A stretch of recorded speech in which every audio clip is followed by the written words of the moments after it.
memohon kepada Allah agar pemimpin yang akan datang betul-betul orang yang memang sangat bertanggung jawab di hadapan Allah. Siapapun dia, entah yang saat ini kita lihat orang soleh ataupun tidak, Allah lah yang mengatur. Boleh jadi kalau saat ini dia tidak soleh, oleh Allah nanti dirubah menjadi soleh gampang-gampang saja. Atau sejak sekarang dia soleh dan Allah tingkatkan kesolehan dia di masa mendatang, rasa tanggung jawab di hadapan Allah. Kalau kita memang sudah melihat kepada keyakinan Allah Maha Suci, Allah Maha Kuasa merubah keadaan. Umar bin Khattab radhiyallahu an sewaktu mendengar perjalanan dakwah Rasul semakin berkembang, semakin pesat, kesal luar biasa dalam kalbu dia, semakin menggebu rasa marah kepada Nabi Muhammad, keluar dari rumah dengan membawa pedang yang sudah disiapkan dengan terhunus begitu tajam, berangkat menuju tempat. Ditanya, mau kemana Umar? Aku sudah tidak tahan lagi ingin membunuh Muhammad. Gak usahlah engkau berfikir membunuh Muhammad terlebih dahulu. Terus adik kamu kan sudah jadi pengikut dia. Dari mana kau tahu? Ya lihat ajalah di rumah kamu. Pas sampai di rumah, betul adiknya sedang belajar Al-Quran. Dan Umar langsung mendebrak pintu, ingin menghantam yang ngajar dia Al-Quran. Tapi putrinya berkata, wahai Umar, jangan kau siksa dia, jangan kau bunuh dia. Kalau engkau mau membunuh, bunuhlah aku, adik kamu. Bingung lah, membunuh adik gak mungkin. Emang apa sih yang kamu pelajari kok sampai engkau berani dibunuh daripada meninggalkan ajaran ini? Ini kata dia, ajaran yang pasti benar, harus aku pelajari, harus aku yakini. Mana? Aku mau lihat. Enggak bisa aku berikan kepadamu sebelum engkau berjanji tidak akan mengganggu. Baik, aku berjanji tidak akan merusak. Umar sebagai pemimpin umat, orang yang senantiasa dikenal tepat janji, maka ketika dia berjanji tidak akan merusak, pasti akan menepati janjinya. Dikasihkanlah oleh adiknya, yakin kakakku ini enggak pernah melanggar janji, tidak akan merusak. Dikasihkan, ternyata pas dibaca, Thaha ma anzalna 'alaikal qur'ana litashqa illa tadhkiratan liman yakhsha. Pas dibaca, Al-Quran diturunkan bukan untuk kecelakaanmu, tapi mengingatkan kamu kalau memang kamu takut kepada zat yang patut ditakuti, kamu berharap kepada zat yang patut kamu harapkan. Merasa begitu, gemetar hatinya, merinding, langsung pada waktu itu rubah sikap menuju Nabi Muhammad, bukan ingin membunuh, tapi berubah menjadi orang yang menyatakan siap berjuang membela agama yang dibawa Nabi Muhammad. Tidak mustahil kalau Allah menghendaki. Sekarang umpamanya siapa yang sudah Allah tulis yang akan menjadi presiden, kita nggak tahu. Mungkin kalau ditanya mana yang paling bagus, kadang-kadang bingungnya. Tapi kalau mungkin mana yang paling tidak bagus, baru barangkali gampang menjawabnya kan gitu. Jadi jangan sampai memilih yang paling tidak bagus gitu.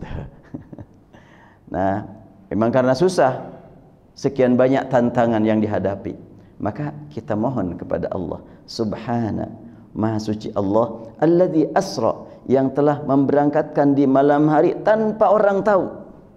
Berarti kita juga menghadap kepada Allah di saat-saat orang tidak tahu. Pada malam hari kita manfaatkan waktu-waktu khusus di malam hari menghadap kepada Allah Subhanahu wa taala. Lalu pertanyaan tadi, apakah Nabi Muhammad Isra dan Mi'raj itu dengan jasadnya atau ruhnya saja? Itu yang sudah banyak pembahasan. Bahkan seorang sejarawan dari Universitas Al-Azhar yang pernah berada di Bandung sekitar 6 tahun, dia adalah guru sejarah. Dia juga pernah menyampaikan masalah kontroversial. Kata dia, cuma ruhnya saja. Tentunya kita sekarang cukup menjawab dengan lafaz dalam Al-Quran, Subhanalladzi asra, firman Allah, bi'abdihi.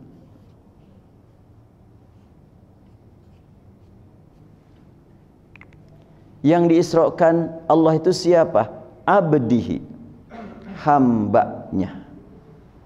Dengan kalimat abdun ibadah, apakah sah kita beribadah cuma menghayal? Apakah sah kita ibadah ruku dan sujud tanpa menggerakkan fisik dalam kondisi normal? Apakah sah kita beribadah membaca Al-Quran tanpa menggerakkan lisan? Apakah sah kita beribadah haji cukup saja merenung di jalan? Ini saya lagi di Mikot, ini saya lagi di Arafah, tanpa berada di sana? Kan enggak.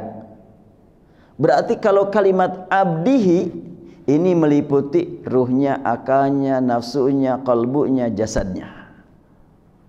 Kalimat abdihi ini.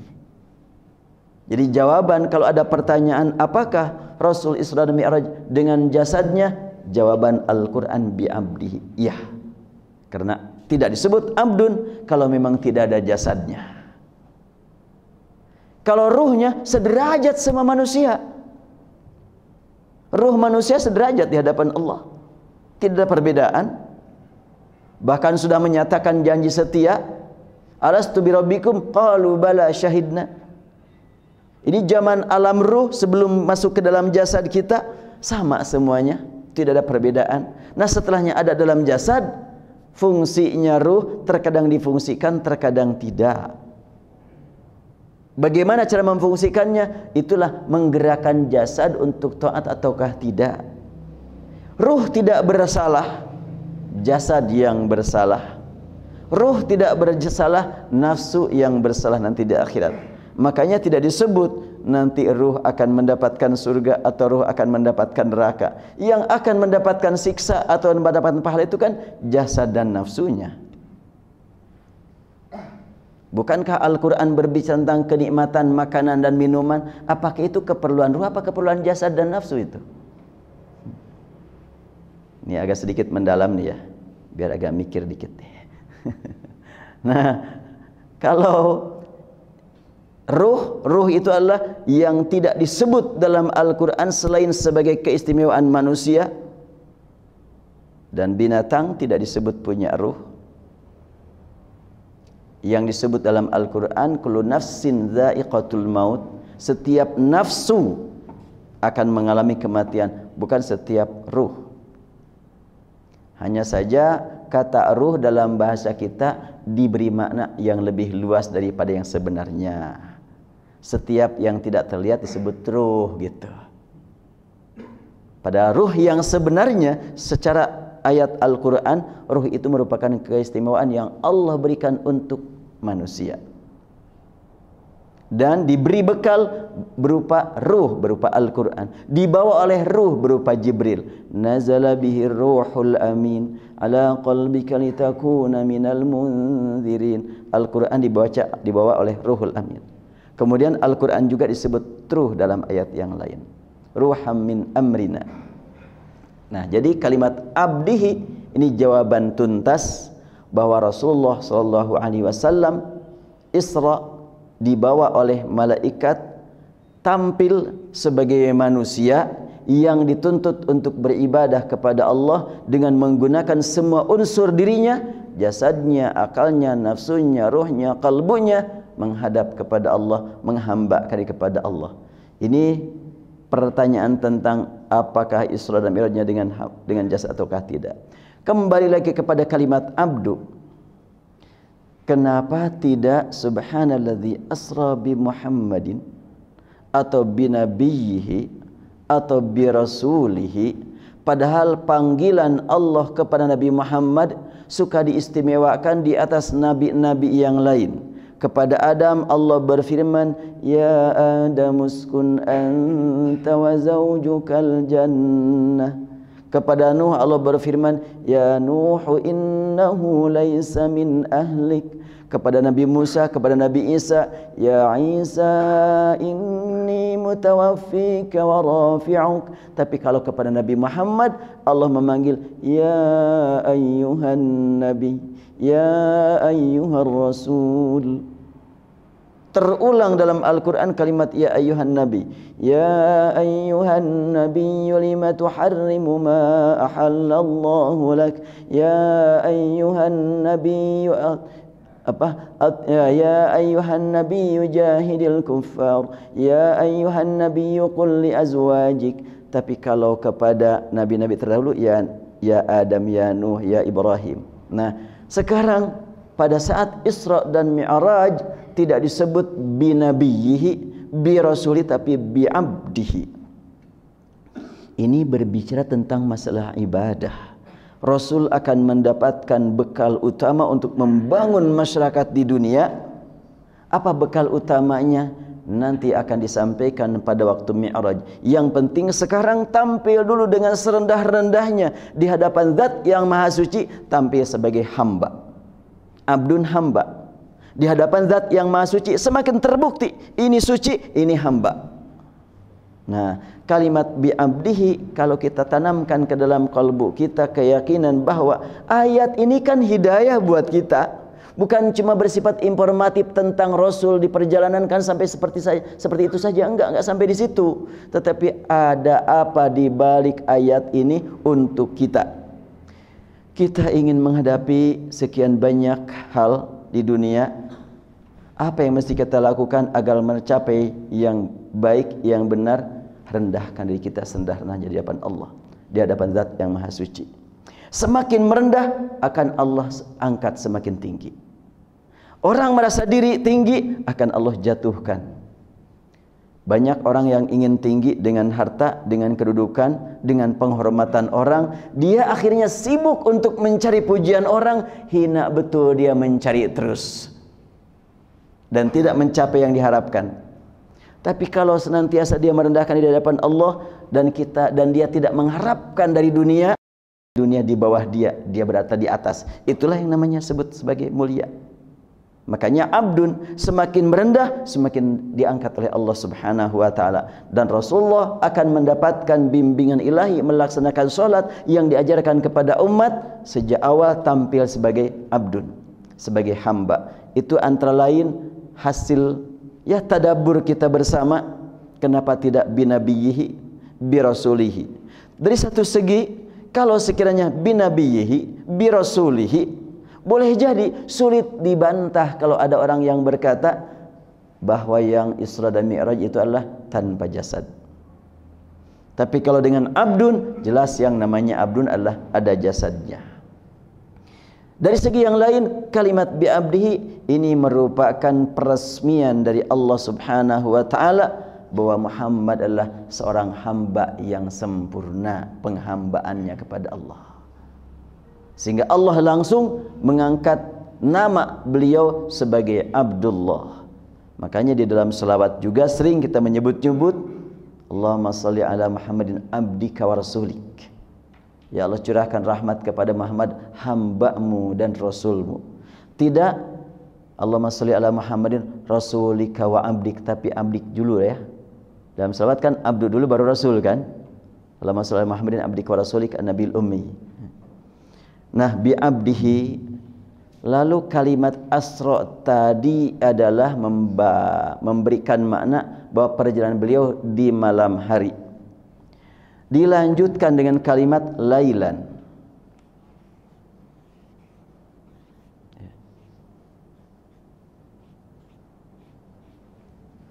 Kan asra itu sendiri sudah makna malam, tapi kalimat lailan buat apa lagi? Tentu dengan sebutan lailan ada makna tambah, bukan sekedar malam. Dalam bahasa kita juga suka ada sok atuh naik ka luhur. Ya udahlah, naik mah pasti ke atas, gak mungkin naik ke bawah. Turun dong ke bawah. Ya jelas turun ke bawah, gak perlu disebut lagi. Al-Quran juga ada seperti itu. Asra lailan, memberangkatkan malam hari, malam. Nah, itu maknanya lailan. Nah, tapi dengan kalimat lailan ini, karena dalam bahasa Quran itu antara satu nama pakai tanwin dengan yang tidak pakai tanwin itu punya makna yang sangat jelas. Kalau al-lail umpamanya al-laila, Dengan lailan, kalau al-laila terukur malamnya berapa lama. Tapi kalau lailan tidak terukur malamnya. Seperti ar-rajula, laki-laki itu jelas.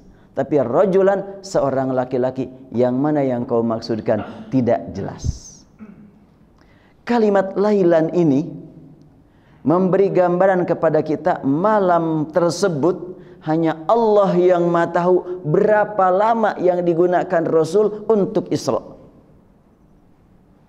Dan para ulama dalam membaca riwayat ini memang ada yang menyatakan wah, waktu Rasulullah berangkat itu bekas berangkat masih terlihat sampai datang lagi, belum ada perubahan tempat duduk beliau. Nah, kalau begitu untuk pertama adalah diyakini terlebih dahulu dengan ungkapan subhana. Kalau mau kita gunakan logika ya silahkan saja.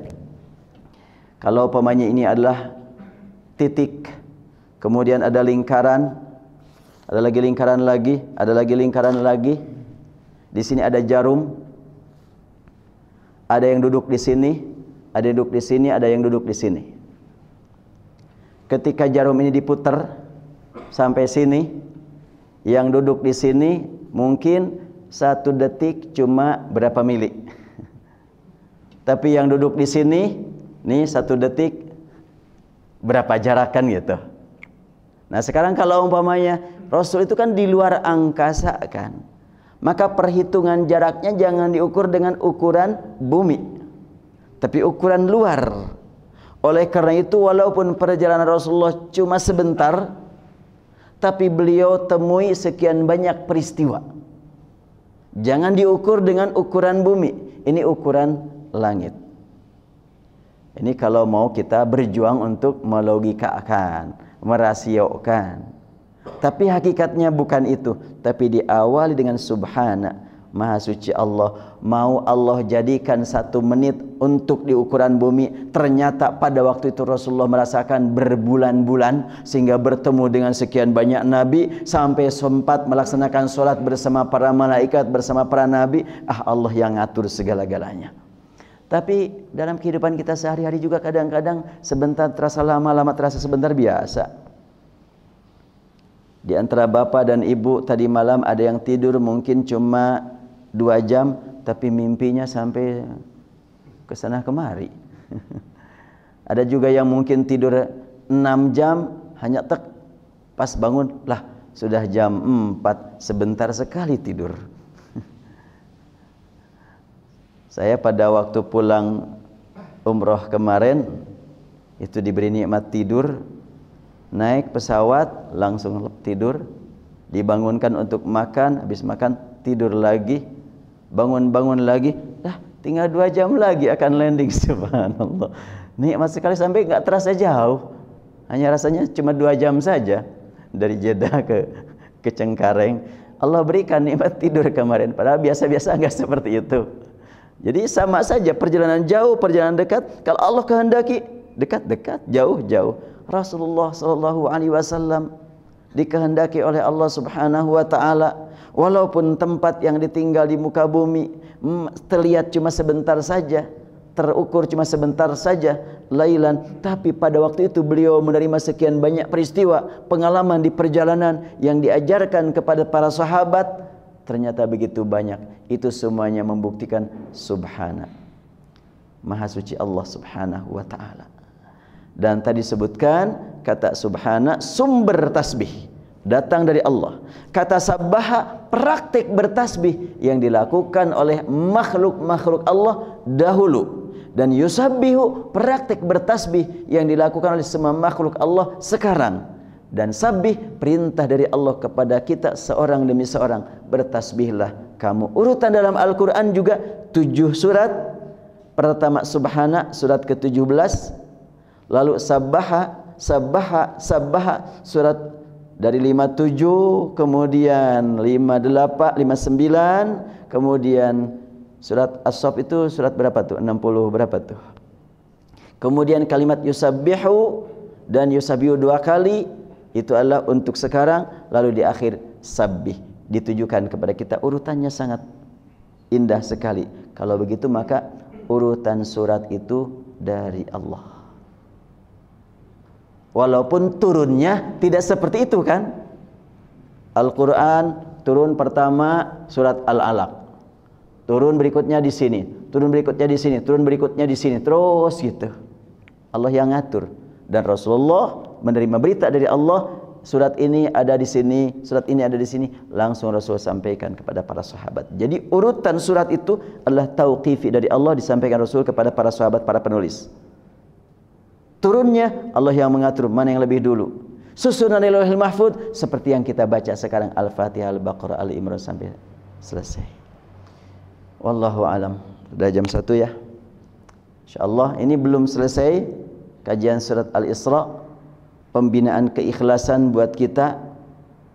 Kalau pamannya cerita tentang panjang-panjangnya sudah pada hafal lah, karena sering disampaikan oleh para mubalik bulan Rajab dan juga banyak tulisan yang dapat kita baca. Tapi yang sangat penting untuk kita gali, pembinaan ruhiyah kita dengan mengkaji surat Al-Isra ini. Dan kalau kita hubungkan kepada ayat kedua, ayat ketiga, itu hubungan kita dengan orang-orang yang menghalangi perjalanan dakwah.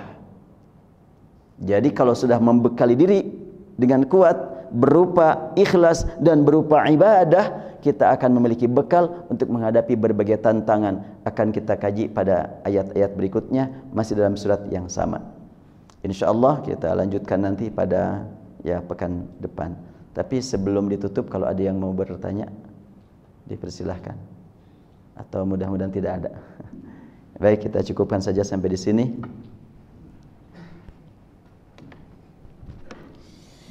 Allahumma salli wa sallim ala habibina wa syafi'ina maulana Muhammad wa sallim radhiyallahu tabaraka wa ta'ala an kulli sahabati Rasulillah ajma'in. Allahumma ya rabbana lakal hamdu kama yanbaghi li jalali wajhika wa 'azimi sultanika. Subhanaka ya rabbana lakal hamdu kama yanbaghi li jalali wajhika wa 'azimi sultanika. Maha suci Engkau ya Allah yang telah memberikan kepada kami nikmat yakin, nikmat iman. Rabbana ya Tuhan kami, Engkau Maha tahu kami sangat lemah menjaga keimanan kami, sangat lemah menjaga keikhlasan kami, sangat lemah menjaga komunikasi kami dengan Engkau. Rabbana ya Tuhan kami, berilah kami nikmat istiqamah, berilah kami nikmat taat, nikmat khusyuk setiap ibadah padamu. Berikan kepada kami bimbingan untuk menghadapi masa depan. Terutama ya Allah, Engkau Maha tahu pada saat ini negeri kami sedang dihadapkan kepada sekian banyak masalah. Allahumma Rabbana ya Tuhan kami, jadikan kami menjadi hamba-hamba-Mu yang dapat memberikan solusi bagi sekian banyak masalah yang dihadapi oleh negeri ini. Rabbana atina fid dunya hasanah wa fil akhirati hasanah wa qina adzabannar. Walhamdulillahi rabbil alamin. Assalamualaikum warahmatullahi wabarakatuh.